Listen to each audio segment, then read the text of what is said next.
Welcome to the Business Leadership Series, where we engage with leaders who are making an impact on their worlds and who want to share their knowledge and experience for your personal and professional growth. The following interview is designed to inspire you to become the best leader you can be. Stop wasting money on marketing and only do marketing that works. Order your copy of Don't Buy a Duck today. If you've ever felt lost, in need of a roadmap, if you ever wanted to get the right folks in the door and dollars in the drawer, you've opened the right book. Order your copy at www.don'tbuyaduck.com today. That's don'tbuyaduck.com. Welcome to the Business Leadership Series, created to inspire you to become the best leader that you can be. I'm your host, Derek Champagne. Our guest today is Scott Beebe, a strategist, trainer, business coach, and producer and host of the Business on Purpose podcast. Scott, thanks for joining us today. Derek, I'm excited to be here. I've gotten the opportunity to get to know you a little bit just in some of the groups that we're in on Facebook, and I'm excited about some of the things that you're doing, and I think they're of great value to our listeners and our readers. So tell me where you're calling from today. Derek, I hate to say this out loud. I'm in the upstairs room of our house where my home office is, and I'm looking out at some of the most beautiful marshland country. The tide's coming in, and there are about 4 200-year-old live oak trees with Spanish moss hanging from them. So I'm right outside of Hilton Head, South Carolina, in a little town called Okatee, or Bluffton. Some people may have heard of Bluffton as well. But okay. Yeah, right here in the Low Country. Very nice. What's the vibe in that town? Quirky, bizarre, very artistic. You know, it rings with the name of your business and your platform. But we are very much, if anybody's ever been to Hilton Head, we are like the opposite of Hilton Head, even though we're right over the bridge. Okay. Very quirky, lots of artistic, interesting, quirky, whimsical talent here. And what brought you to there? You know, it was back in 2007. We had just planted a church, ironically enough, in Fort Worth, Texas. And a mutual friend had submitted my name to a guy to ask if I could come help him plant a church in this quirky little town.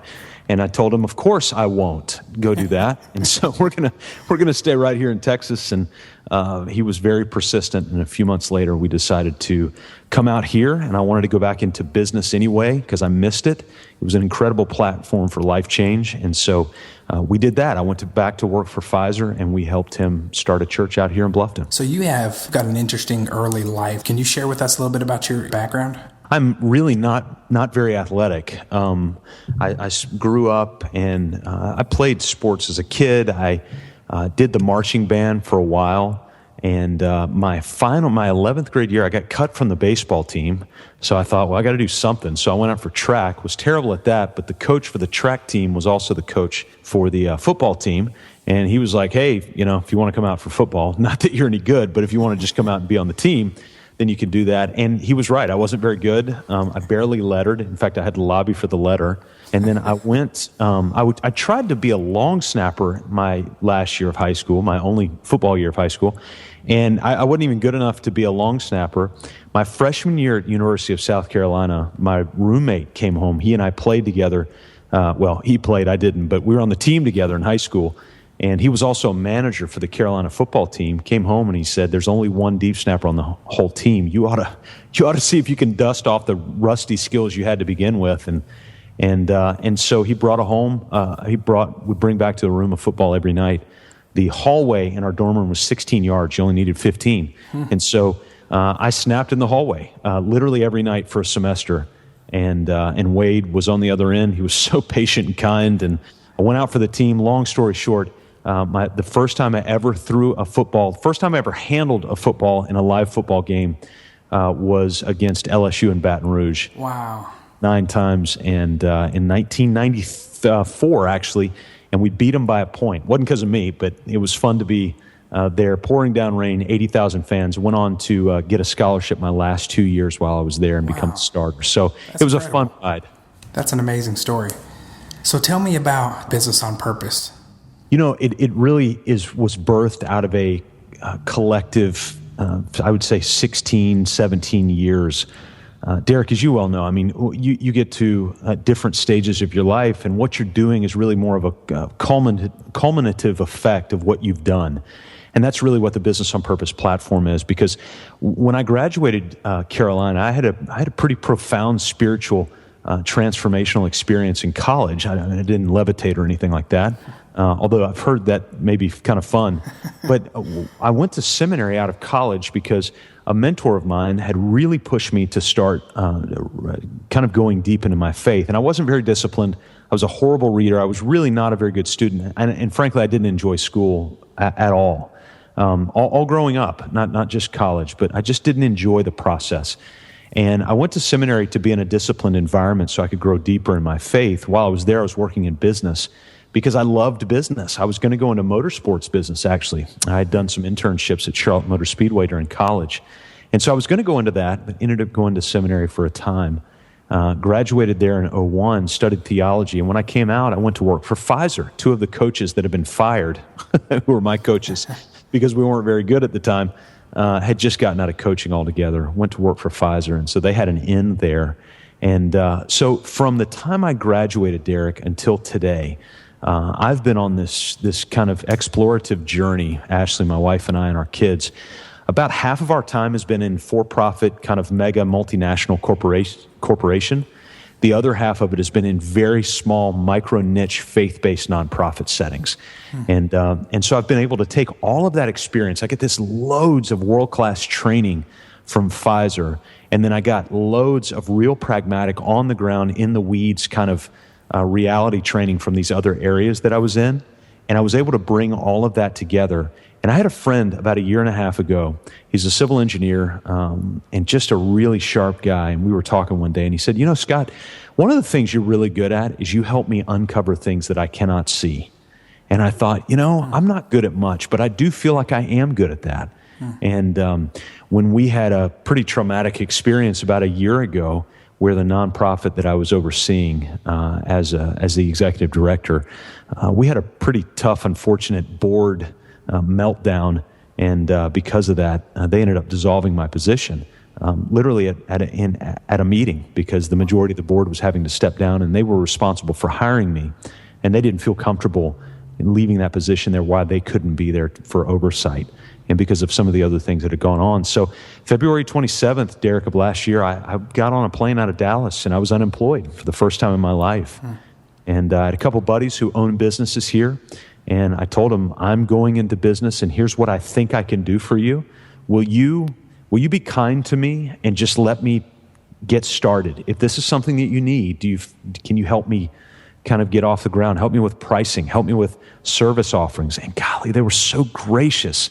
And I was cheap. And so that was a good mix. And to this day, we've been able, basically what we do is we help small business owners get their lives back, frankly.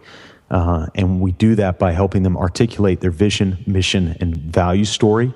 And we also help automate and build their back-end systems and processes for their entire business, so they can spend less time kind of working in the weeds of their business and begin spending more time as a pilot of the, in a cockpit of the plane. Great. And fly that. Tell me, what kind of things is your target dealing with? What are some of the pain points that they're experiencing that you come in and you recognize and are able to identify and then help to solve? Number one thing, Derek, and you can build all the greatest process in the world, and you know this as a business owner. If you don't have the vision or the destination articulated of where you ultimately want to go, the best processes will do nothing for you. You could have a fantastic athletic human being, and if they end up somewhere different other than athletics, it really didn't matter. And so that is the number one thing, as crazy and broad as it sounds, that I find that is missing in the life of a small business owner, and that is most of them do not have any idea of where ultimately they want the ship to go. And so being able to articulate that out first, we basically run them through a framework of 4 steps, but we don't do it because it's magical 4 steps. We do it because over the last year, and I would even say over the last 16 years, this is what I've seen in organizational life, is small businesses are missing a vision story. They're missing roadmaps on how to get to that ultimate destination. So we lock in on 3. We want to lock in on how you delegate and what you delegate. We want to lock in on what are the systems of that business. That's another roadmap we put together. Every human body's got 11 systems. Well, your business has systems too. Let's identify those. And then that third roadmap is the implementation. Joe Calloway says that vision without implementation is hallucination. And so we've got to articulate what implementation looks like.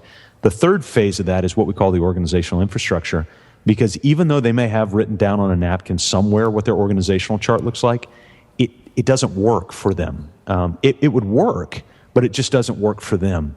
So we create the organizational chart 2.0 because we do it in Google Drive. So it's all hyperlinked to the job roles, which are then hyperlinked to the processes. So everything's connected at that point. So I would say, to your question, to kind of put it down into 4 steps, we help them articulate their destination, help them build the roadmap, handcraft the roadmap to get to that destination, and then the organizational infrastructure and process that they can work on every day and begin to delegate that out to other people. You know, you and I work with a lot of the same types of businesses, and these are smart entrepreneurs. They have a vision for their product or their service, but a lot of times they get lost wearing so many hats, and I think that's where some of your value comes in, helping them find that vision, that roadmap, and implementing. Tell me some practical application for someone that's listening to this and might be dealing with that right now. What's something they can take away where they can pause and say, is this something that I'm going through? Is this something that would be of value to me? What do I need to look at if I'm in that category?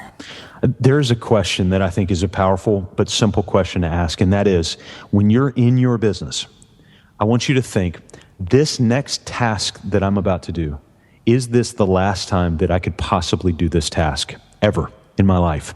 And I call that's a fundamental question in what I call the systems mindset. When you start to think with the systems mindset, instead of thinking, all right, let's talk your world. In the world of marketing, a lot of small businesses probably, Derek, hire you because they don't even want to think about marketing. They want you to do it. And so here's the challenge, is if you hire somebody for marketing or for sales or for operations or for everything, any other discipline in the business, you don't want to abdicate something, Derek, to you or to me or to anybody else who's going to coach them or consult them on anything. But that's typically what a business owner does because they just don't want to deal with it. Right. So we abdicate accounting, we abdicate marketing, we abdicate operations. Instead, what we want to do is we want to partner together to handcraft something for you. And then what's more important than the idea, the quote silver bullet, or the smoking gun in terms of, man, how are we going to be able to crush it on marketing? No. Why don't we do this? Let's just pick one because they all work pretty well if they're implemented. And then let's create a killer process to get that thing done. I mentioned I live on the coast. At the end of the day, Derek, I don't care what kind of boat I'm in. All I care is that it gets me out in the water and gets me back. That's really what I care about. So you can sell me a $250,000 boat or you can sell me a $1,000 boat. Mm-hmm. Does it get me to that end of the river so I can fish a little bit and get back home? And so it's more about the process of does the motor run than it is about the slickness of the boat that I'm in. We share similar philosophies in my approach to marketing as well, as making sure that what we're doing is practical and is going to actually help you meet your objectives and not just flash and is something that's absolutely necessary to meet your goals. So I think that's important and I like that approach.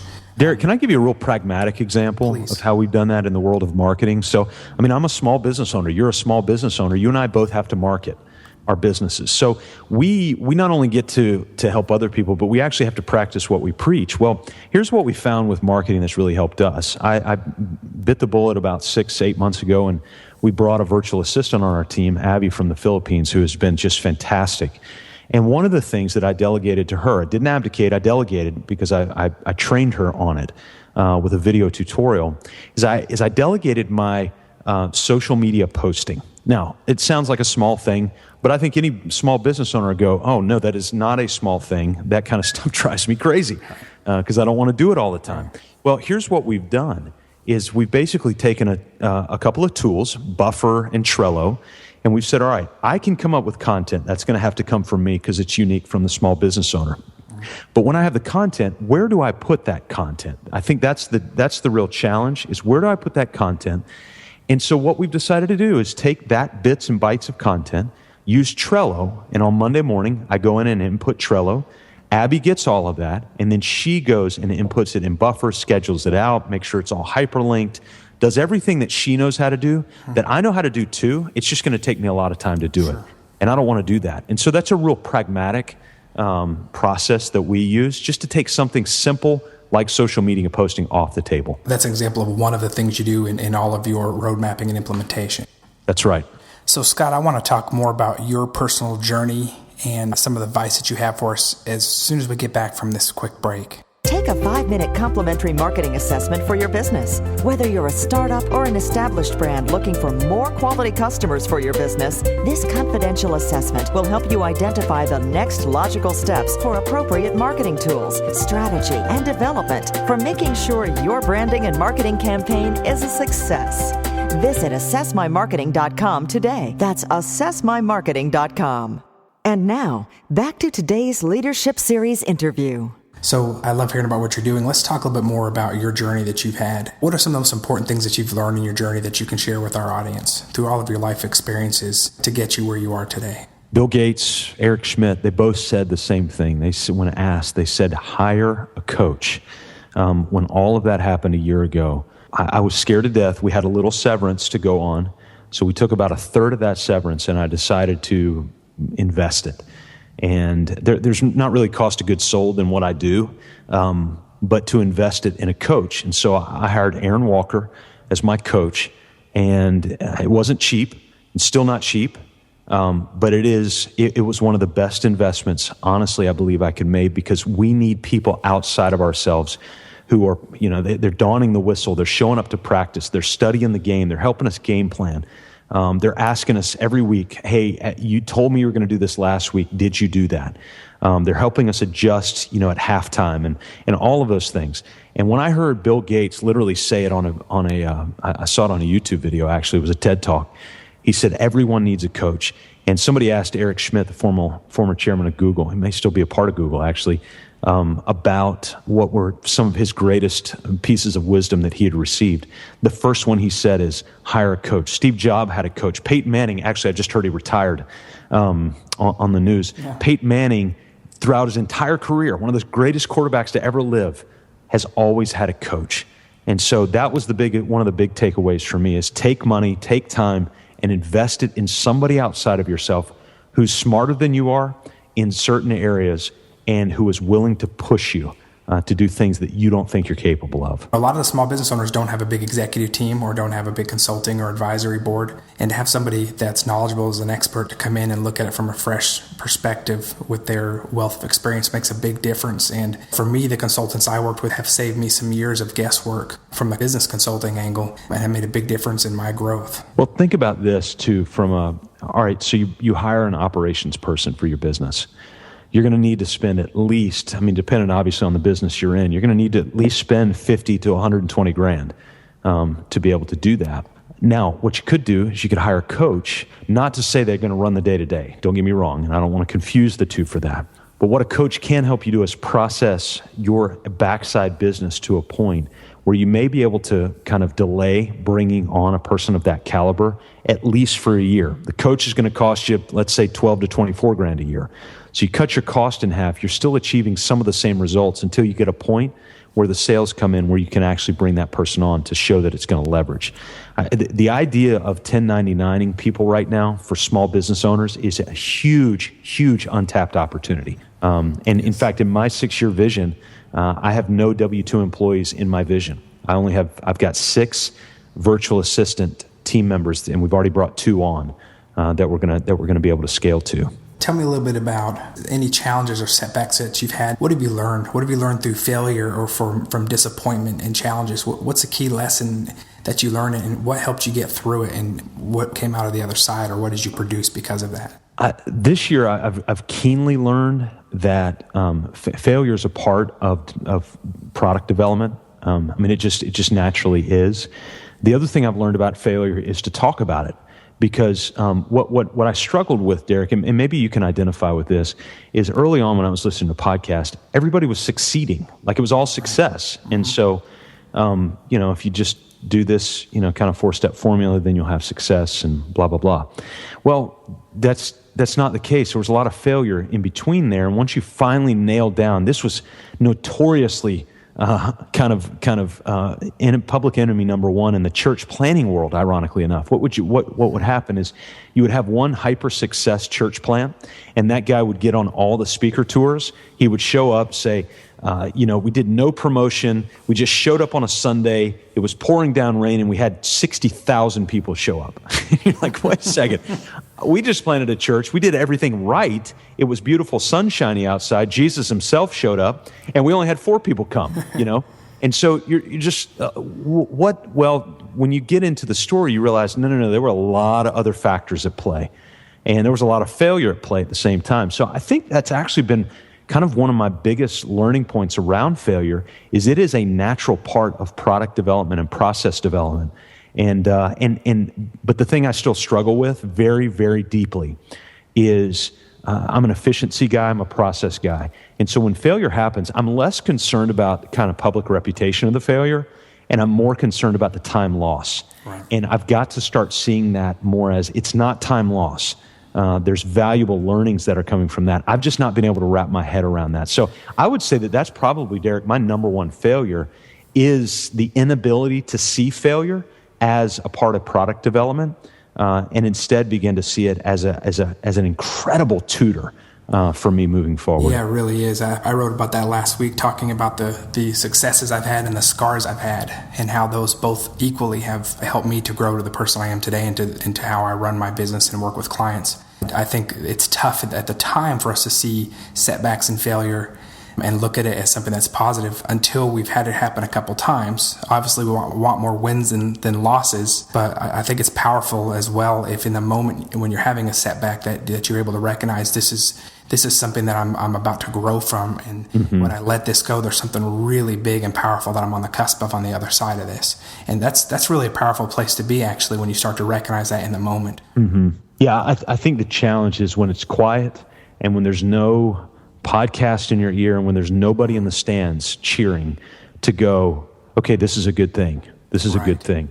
Because it's just, and that is that's the entrepreneurial curse, which goes back to my original thing. You've got to bring somebody in who's going to push you to be able to. I just got off my mastermind call, and I was man in the middle today, so I was able to bring. I'll tell you what I brought in. My big question was, do I license my coaching framework? I've had a few guys in the last couple of weeks basically tell me, I want to do what you do, but I don't know how to create it. And so it's brought up. In fact, one guy just flat out asked me, can I go through a licensing process with you where you teach me your framework and then I can go out and do it? Well, yeah, I mean, if you're listening, you're going, yes, of course. They're asking you for it. Yeah. Well, again, in the midst of my own little office here by myself, I'm in my mind, I'm going, wait a second, but if I do that, I've got to build this, I've got to build that, I've got to follow up with this. And there's so many details that go with that. Right. Let alone, all right, I had 3 guys ask me for it. Does that mean 300 are going to ask me for it? Or are those the only 3? Right. Which is why the value of a mastermind or a coach. How do you keep from getting distracted? As entrepreneurs, we have so many opportunities, and we're always creating things. And there's many mornings that I'm awakened by my own thoughts or mind thinking of something different or new, and they're not always good ideas. They might be building off of what I have or a friend or a client, but I usually act on them if it's a good idea. But I've had to come to a point where I say, okay, when is this a distraction, or when am I going with the core vision and principles that I should? How do you either quiet that voice, or how do you harness it, and when do you know if you're getting in over your head on something? Yeah, I've not figured out how to quiet it. I do try to mitigate it, and I'm endlessly distracted. I have to admit, I am endlessly distracted. Here's how I've tried to mitigate it. Sounds crazy. I try to go to bed between 9:30 and 10. My morning starts the night before for me, because if I don't get to bed at 9:30 or 10, and I try to get up around 4:30. And the reason I do that is not because I'm some crazy early morning freak, but it is literally the quietest it will be all day, from 4:30 till about 6 o'clock. And so I've come to a point where in order not to be completely distracted throughout the rest of the day, I've got to get up early. And what I do during that hour and a half is my first 20, 30 minutes is spent just reading. I've got a Bible reading plan that I go through, and then just some prayer time with a little sheet. It's on an Excel spreadsheet. I know it sounds highly processed, but I'm highly distracted. Sure. And so that works for me. And then the next hour, I've actually got a spreadsheet called Daily Task. And there are about 8 items on there that I have identified in my business that will help me drive my business as long as I drip them out on a regular basis. And so for the next hour or so, I just drip those things out on a regular basis, and I track them. And so at the end of the month, I can look, and there's not been a month yet that I've hit, I haven't even hit every other day, just because, I may have a client meeting at 5:15 in the morning online or whatever. And so, but it keeps a regular. So the month of February, I wrote more thank you notes than I had in the 3 years prior.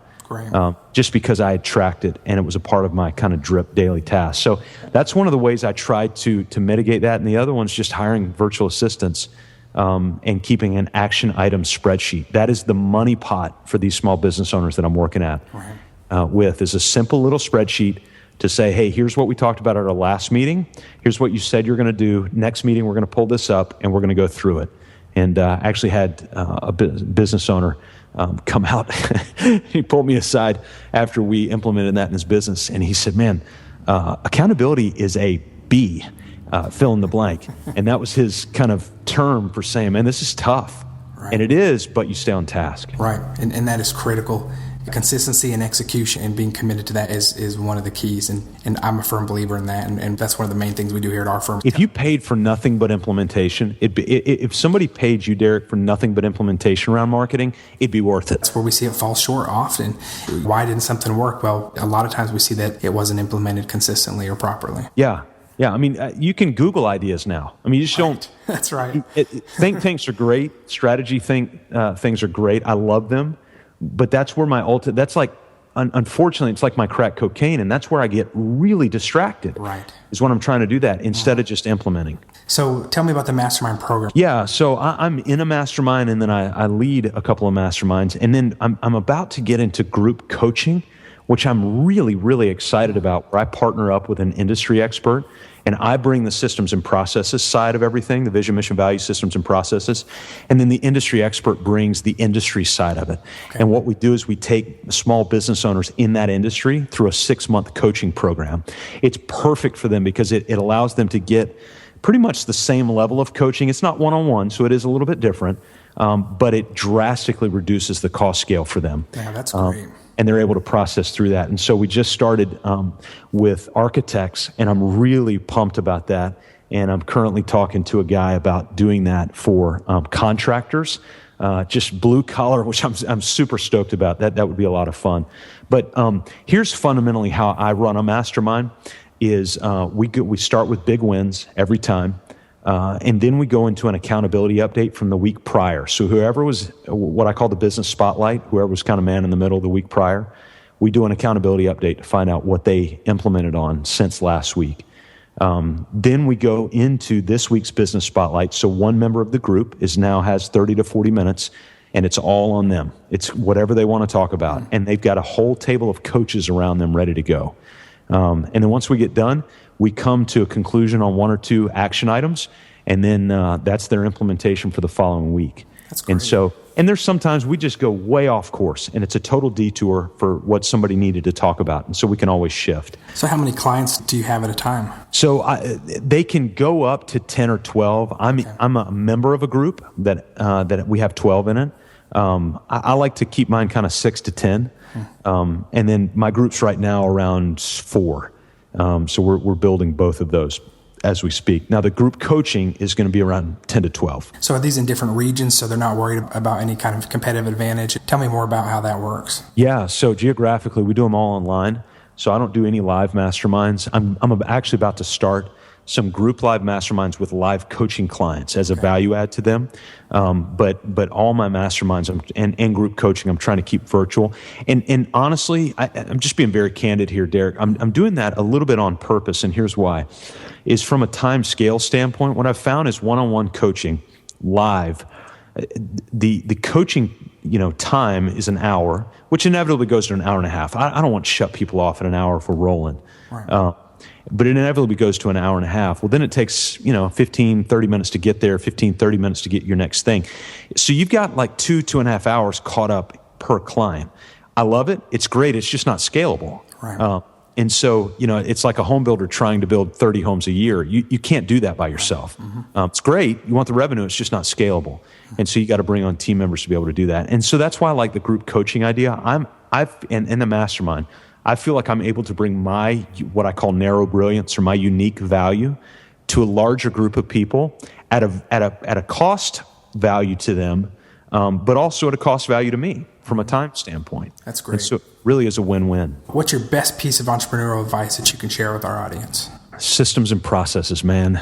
After your vision story is articulated, and I cannot belabor that too much. I really can't. If you do not have a vision story for what you see down the road, I really wouldn't spend the time systematizing and processing out the business. Don't worry about logos and taglines and all of that kind of stuff. At the end of the day, you need to ask yourself, what do you want this business to look like in 8 years or 12 years or whatever? And I would even start with this. What do you want your life to look like in 15 years? Because if you want your life in 15 years, you want to be making, or you want to be a millionaire, you're not going to do that as an employee making regular salary. It's really not possible unless you live this kind of miserly, meagerly life. And if that's what you want to do, that's fine. I'm just saying your destination 10, 15 years from now is going to determine what you want to do. So if you want to be making, I'm just using income as an example, sure. But let's use geography. Let's say you want to live in Rio. Well, you need to decide now we want to live in Rio. Well, that probably means you're not going to just go down and find a job in Rio. So it may be determined on you to come up with your own online virtual business to where you can live in Rio and, still do business in English somewhere else around the world in English-speaking countries. And so determine what that vision, that destination looks like, and then you can back that up and retro-engineer it and create the product and service you want to from there. That's great. So how does someone get a hold of you if they want to learn more information about you, Scott? Oh, thanks, Derek. A couple ways. First, our headquarters online is mybusinessonpurpose.com. We've always got giveaways up there. Right now, at the time of this recording, we've got how to hire a virtual assistant. We've done that, and I get questions all the time about how to do that and what the value of that is.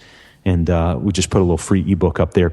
And then the other is 4stepstobusinessfreedom.com. It's all spelled out, 4stepstobusinessfreedom.com, and that explains our step-by-step infrastructure of what we walk small business owners through to really kind of give them their lives back and to liberate them from the prison that they're in and working on the details of their business. Can they listen to your podcast from that website as well? Absolutely. If you go to mybusinessonpurpose.com, podcast post every week, the Business on Purpose podcast, where we interview small business owners, which, by the way, Derek, we need to get you on there. And we talk to you guys about how to integrate faith and work, and not in a weird way. Not that you got to wear like cross lapels or anything like that, but sincerely, how do we integrate our faith in our work? And that's the Business on Purpose podcast. That's great. Scott, thank you for being our guest today. We appreciate you sharing your journey and your wisdom. I look forward to our listeners to coming to visit you and to listen to your podcast and visit your site and contacting you if they want more information. Thanks for what you're doing, Derek. All right, have a great one, Scott. You've been listening to the Business Leadership Series, where we engage with leaders who are making an impact on their worlds and who want to share their knowledge and experience for your personal and professional growth. This interview was designed to inspire you to become the best leader you can be.